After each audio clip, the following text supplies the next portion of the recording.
सीधी जिले में कहीं भी कभी भी सस्ता हो या महंगा हो, छोटा हो या बड़ा हो, जैसा भी प्लाट चाहिए तत्काल संपर्क करें।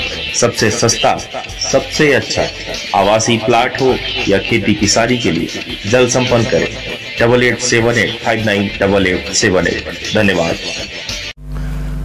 9 अगस्त आज के दिन नागपंचमी और साथ ही साथ अगर आज बात की जाए तो विश्व आदिवासी दिवस। इन दोनों चीजों की आपको तरंग न्यूज टीम की तरफ से हार्दिक शुभकामनाएं। लेकिन मुद्दे की बात यह है कि आखिर में नाग पंचमी के दिन जहां एक तरफ लोग नागों की पूजा करते दिखते हैं, वहीं दूसरी तरफ कुछ ऐसे भी होते हैं जो सपेरा नागों को पकड़ करके उनके दांत तोड़ देते हैं, यहाँ तक कि उनके मुख को, यानी कि जो उनका मुंह होता है उसको भी सील देते हैं ताकि सामने वाला जहरीला है तो फुफकारे ना। इस डर से सामने वाला व्यक्ति उनको इतना प्रताड़ित करता है। इस पूरे मामले पर जंगल विभाग ने तो पहले ही हाई अलर्ट कर दिया था कि जिस तरीके से आपको अगर कोई भी ऐसा दिखता है तो जंगल विभाग को सूचना दें और इनको आजाद करवाएं, ना कि इनको टोकरी में बंद करके इनका तमाशा देखें, क्योंकि ये भी एक जीव है और इन्हें भी इस धरती पर जीने का पूरा अधिकार है। वहीं आपको बता दें कि नाग पंचमी पर लोगों द्वारा परंपरा के अनुसार अगर देखा जाए तो नाग देवता को दूध अर्पित कर पूजा अर्चना करते हुए अपनी मनोकामना पूरी करने की मन्नत मांगते हैं। लेकिन इसका दूसरा पहलू वह बड़ा क्रूरता से भरा हुआ देखा जा सकता है।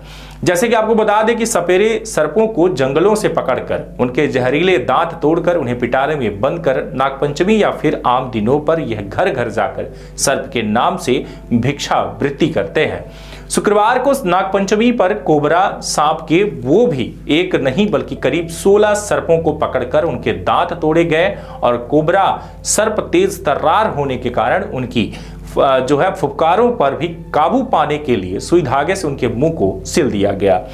सपेरों की यह करतूत उस वक्त सार्वजनिक हो गई जब एक गौरक्षक एवं सर्प मित्र अमिता श्रीवास को इस बारे में पता चला और उनके द्वारा नई बस्ती चांडक चौक गाटर घाट से सपेरों को पकड़ा। कुछ ही देर बाद अमिता ने करीब 22 कोबरा सर्प को सपेरों से छीना और सपेरों द्वारा कोबरा सर्पों से की गई क्रूरता को देख सपेरों को भी पीट डाला, लेकिन सपेरे मौके से फरार हो गए। इस बीच यह भी देखा गया कि अमिता के द्वारा वन विभाग को सूचना देने के बाद भी वन विभाग ने कोई गंभीर कदम नहीं उठाए। अंततः अमिता ने अकेले ही सपेरों से सामना किया और सर्पों को छीना और कोतवाली थाने में पहुंची, जहां बड़ी संख्या में कोबरा सर्प को देखने के लिए लोगों की भीड़ भी इकट्ठा हो गई। इस पूरे मामले पर अगर बात की जाए तो अमिता ने जिस तरीके से कदम उठाया, आखिर में जीवों के प्रति उसका जो ये भाव देखने को मिला, इससे कहा जा सकता है कि काफी प्रेमी थी और साथ ही साथ उसको इन जीवों का दर्द एहसास हो चुका था। जिस तरीके से उसने कई सपेरों को मुंह पे तमाचा मार के कहा कि तुम्हारा भी दांत तोड़ूं क्या, जिस तरीके से तुमने सांप का दांत तोड़ा तो क्या इनको दर्द नहीं होगा। वहीं यह भी देखा गया कि फुफकारने के लिए जीभ निकालते हैं, उसी तरीके से अगर बात की जाए तो सर्पों का मुख जो है उसको सिल दिया जाता है सुई और धागा से, जिसके द्वारा अब उनकी एक जकड़ हो जाती है, पकड़ हो जाती है, जिसके बाद वो मुख को खोल नहीं पाते और फुफकार नहीं पाते। इसलिए कहीं ना कहीं ये सारी चीजें जो जीव जंतुओं को प्रताड़ित करते हैं उनके ऊपर भी एक बड़ा एक्शन और कड़ा एक्शन होने की जरूरत है। लगातार बने रहें तरंग न्यूज पर। आपको क्या कहना इस पूरे कमेंट बॉक्स में जरूर बताइएगा कि आपकी राय क्या है। इस अमिता के द्वारा जिस तरीके से ये कदम उठाया गया, क्या आपको भी जरूरत है, या फिर देश भर में जिस तरीके से नागों की पूजा तो होती है, वहीं दूसरी तरफ नागों को लेकर अगर बात की जाए तो लगातार उनको प्रताड़ित भी किया जाता है। तो आखिर में एक तरफ पूजा और दूसरी तरफ उनके साथ इतना बड़ा दुख दर्द देखा नहीं गया, जिसको लेकर के अगर बात की जाए तो अमिता ने इतना बड़ा कदम उठाया। हालांकि इस पूरे मामले पर जंगल विभाग सिर्फ अलर्ट मात्र थी, लेकिन कई बार अमिता के द्वारा शिकायत करने के बावजूद भी जंगल विभाग एक्टिव नहीं रहा, जिसको लेकर के उसने खुद इतना बड़ा कदम उठाया और जो जोखिम भरा देखने को मिला। लगभग 22 सर्प का रेस्क्यू किया गया है, जिसमें से 5 से 7 सर्प सतीश सोनी जी के पास हैं। उनने साथ में सहयोग किया था, तो रखने की जगह ना होने की वजह से उनके पास हैं अभी, और 16 मेरे पास हैं। कौन लोग थे जो सर्प पे मतलब पैसा कमाने की जो कर रहे थे? ये जगह जगह के जंगलों से और आसपास के क्षेत्र से, जो ग्रामीण क्षेत्र हैं वहाँ से आए हुए लोग थे। कुछ उचहरा के थे। मैंने जानकारी लेने के दौरान मुझे पता चला कि कुछ सरसवाही साइड से आए हैं, कुछ आए हैं जो उचहरा से थे, कुछ रीठी से थे। ये सपेरे आसपास के ही क्षेत्र के हैं। वन विभाग से कोई सहयोग आपको मिला? वन विभाग को जानकारी दी थी मैंने, इनको कुछ को पकड़ने के बाद जानकारी दी थी, जिसके चलते वन विभाग की टीम आई हुई थी, गाड़ी आई हुई थी, पर मैंने उनके सुपुर्द इसलिए नहीं किया क्योंकि मुझे अभी और रेस्क्यू करना बाकी है।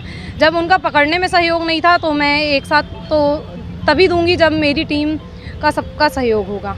समाज को क्या संदेश देना चाहती हैं? समाज को मैं ये संदेश देना चाहती हूँ, अपन धर्म को तो मानते हैं, लेकिन धर्म किस लिए है और धर्म में क्या लिखा है। धर्म में लोग कहते हैं पशु पक्षियों को मारना नहीं चाहिए, जीव जंतुओं का बचाव करना चाहिए, गौ हत्या बंद करो, जीव जंतु की हत्या बंद करो। बार बार लोग संदेश देते हैं, बड़े बड़े गीता रामायण इन सब में भी लिखा रहता है कि पशुओं को बचाया जाए, लेकिन कहीं ना कहीं अपन जाने अनजाने में जीव हत्या के दोषी बनते हैं। आप जैसे देख सकते हैं कि सर्पों को मुंह बांध दिया गया है, दांत तोड़ दिए गए हैं, जिसके कारण ये अपने खाने पीने की क्षमता भूल जाते हैं, शिकार करना भूल जाते हैं और धीरे धीरे कभी ना कभी ये कुछ दिनों में ख़त्म हो जाते हैं। तो लोगों से मेरा यही संदेश है कि आप इनकी पूजा पाठ करते हैं वो ठीक है, लेकिन वो आप चाहें तो चांदी के नाग बनवा लीजिए। मंदिरों में, हर मंदिरों में, शंकर जी के मंदिरों में नाग नागिन बने होते हैं, आप उनका की पूजा पाठ करिए। इनको बेजुबानों को मारने के लिए आप कभी भी आगे ना बढ़ें और लोगों को बढ़ावा भी ना दें। बस यही संदेश है मेरा। बहुत बहुत धन्यवाद। लगातार बने रहें तरंग न्यूज पर। फिर मिलेंगे आपसे। ये मामला कटनी का था। जाते जाते आपको बताना चाहूंगा कि अगर आप खबर को सब्सक्राइब करना चाहते हैं तो सब्सक्राइब करें, वरना आपको अगली न्यूज नहीं मिलेगी। बहुत बहुत धन्यवाद।